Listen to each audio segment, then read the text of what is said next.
The village of Evershire lay nestled in a deep valley, its inhabitants leading simple lives, untouched by the turmoil of the outside world.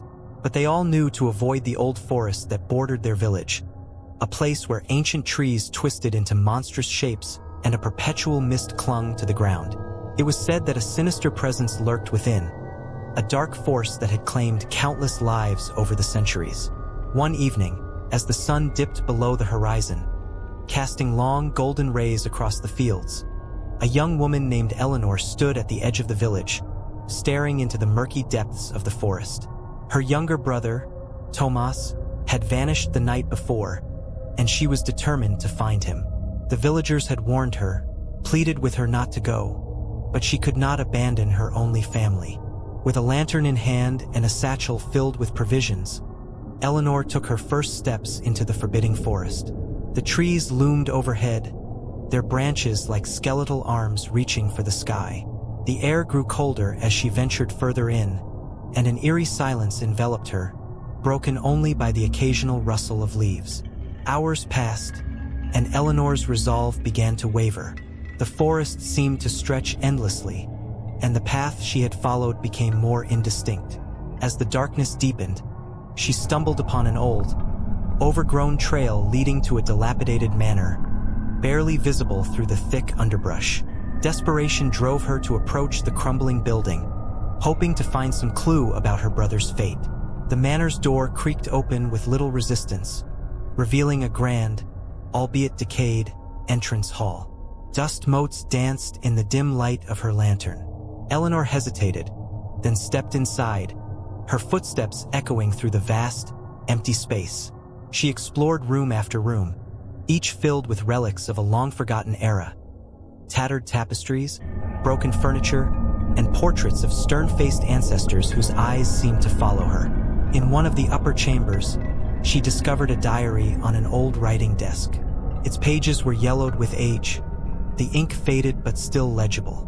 The diary belonged to a woman named Isolde, who had lived in the manor centuries ago. Isolde's entries spoke of strange occurrences, of the manor being haunted by an unseen entity that drove the inhabitants to madness. Elinor read with mounting horror, realizing that the force described in the diary matched the dark presence that the villagers feared. Suddenly, a low, guttural growl reverberated through the manor, making Elinor's blood run cold. She snatched the diary and fled the room, her lantern casting frantic beams of light as she hurried down the corridor. The growl grew louder, closer, echoing through the empty halls. Panic gripped her as she stumbled upon a hidden staircase leading down into a pitch-black cellar. She descended into the cellar, her lantern barely illuminating the oppressive darkness.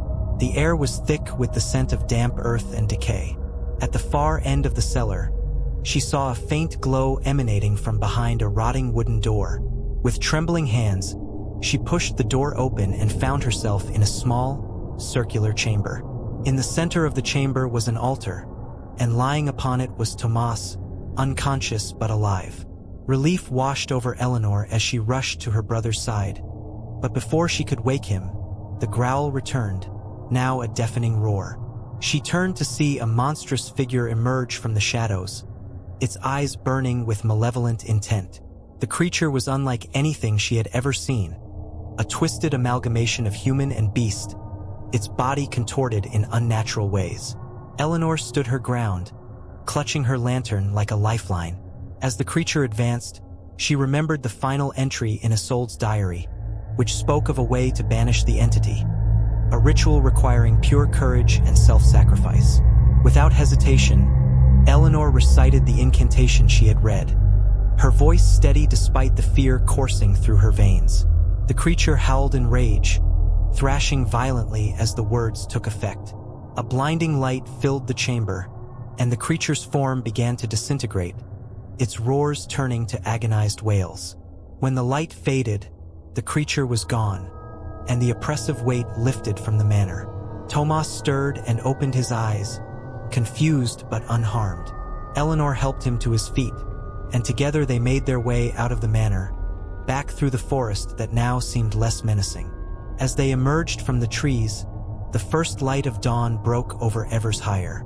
The villagers, who had feared the worst, welcomed them back with open arms. Elinor knew that the dark presence had been vanquished, but the memory of the ordeal would forever haunt her. The manor would stand as a silent testament to the courage it took to face the unknown and the love that drove her to defy the darkness.